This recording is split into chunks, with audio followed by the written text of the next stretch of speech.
Hello guys, welcome back to the frozen tundra. We've got a duck coming along with me. Everybody else is on the pond. So, what are we doing with the pond situation here? It's pretty bad.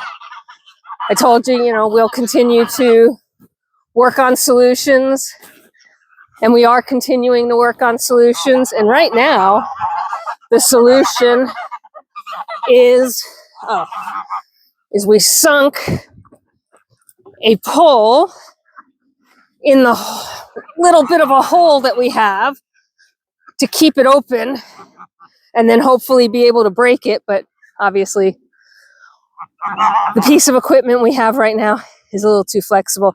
You can actually see the bubbles coming up. So the aerator is working.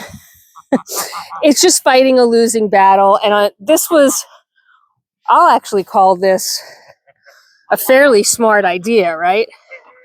It's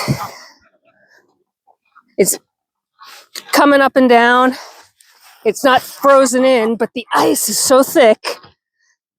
The hope was we could use this to manipulate a bit more and get away from using a metal rod and breaking our backs trying to smash open a little bit of a hole. But the situation is we're still smashing open a little hole. The geese aren't bothered by it.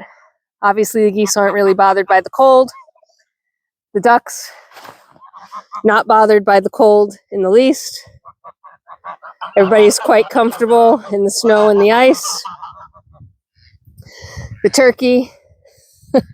So the turkey are hanging around the coop. They're all the boys out here because all the girls are inside. The dogs are still with me and have figured out that they can run on top of the snow. So they are happy now because they're not getting stuck in deep snow. Tonka falls through every once in a while, which is really funny. And you can see what's happening here. This is awesome. I like this. This is behavioral, right? So that is not a hole in the ice yet. But that is where the bubbles are working. And instinctively, the geese know that that's the weak spot. So they are actually working to get through to that. And there is a little bit of water coming up through there. It's hard to see. But they've actually managed, there you go, to get some water coming up through there. And throughout the day, they'll continue to work that little tiny hole. And it will continue. Yes, thank you for being so loud. It will continue to get bigger and bigger and bigger. So they're actually a better icebreaker than I am. Again, it is not ideal, but this is what the wild birds would be dealing with. This is what the wild birds are dealing with. So, at some point you gotta just kind of say, listen, we know they have water. We're making sure they have access to water. We're working on a solution. At some point, hopefully in the next week or two, this will all be a thing of the past. They're really quite loud. And once we get this to be all a thing of the past, we can laugh about it.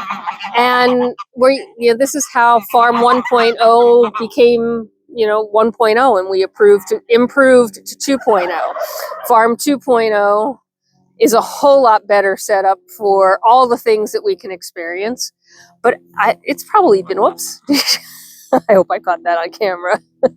Even the ducks and the geese are having trouble getting up and down the ice.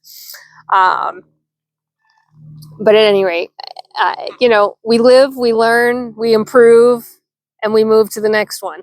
It's been almost a decade, if not more, since we've had this kind of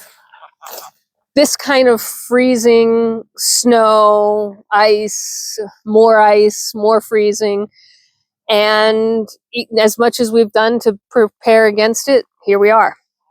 So I will leave you with a shot of dogs walking on top of snow. I wish I had snowshoes. I still sink. And a bunch of turkey. Don't be a turkey. Okay, dad jokes are not working for me. I get it. And I'm going to go bash a little bit more of a hole in the ice and probably work up a little bit of a sweat. So, hey, I'll be nice and toasty warm. Hope you're all having a fabulous day wherever you are in this world. Take care of yourselves, take care of each other, be kind, and I will see you at the next one. Bye for now.